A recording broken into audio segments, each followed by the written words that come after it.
या आपण पामर रिफ्लेक्सचं हे बघतोय की तो रिटेन आहे का नाही आहे. तर हात घ्यायचा आणि हाताला जर असं केल्यानंतर बोटाची मूवमेंट असली तर तो पामर रिफ्लेक्स रिटेन्ड आहे.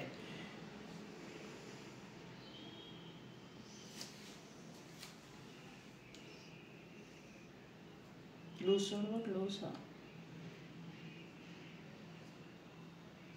जनरली बोटाची कर्ल झाली तर पामर रिफ्लेक्स हा रिटेन्ड आहे. आणि त्याच्याकरता मग आपण आता एक्सरसाइजेस बघूया. तर पहिल्यांदा म्हणजे बोटांचं असं प्रेशर द्यायचं, हलकं हलकं प्रेशर द्यायचं प्रत्येक बोटाला.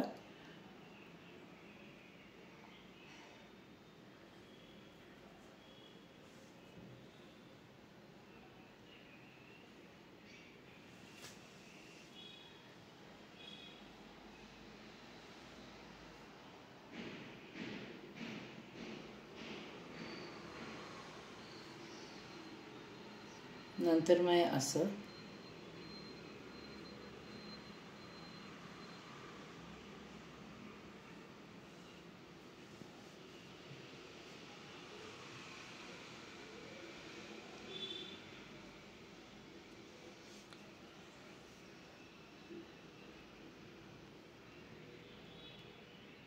असं फ्लेक्शन करायचं. खूप जोरात दाबायचं नाही, जितकं मुलाला सहन शक्य होईल तेवढं.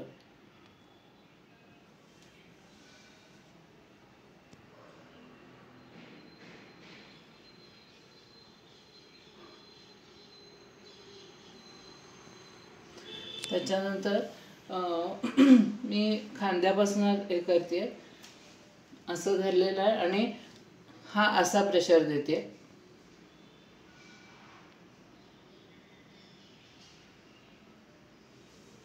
नंतर ह्या जॉईंटच्या भोवती हात ठेवलेला आहे आणि असा प्रेशर देणार आहे.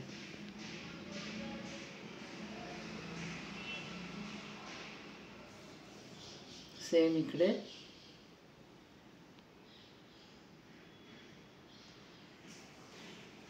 बोटांना ह्या जॉईंटला असा प्रेशर देणार आहे.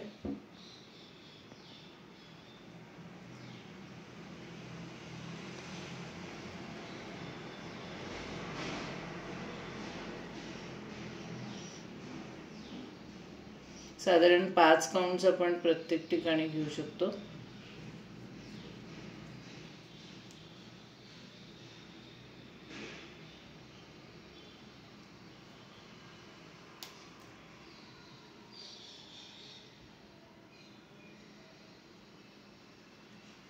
हे असंच रिपीट दोन्ही हातांना करायचं, दिवसातनं 2दा हे करायचं. त्याच्यानंतर हातावर जसं सहन होईल तसं नायलॉन स्क्रब घेऊन किंवा ब्रश घेऊन हाताला मसाज करायचं, जे मुलाला सहन होईल त्याप्रमाणे. जर मूल रेस्टलेस होतं असं वाटलं तर मग साध्या सॅटिन कपड्यांनी सुद्धा मसाज केलं तर चालण्यासारखं आहे.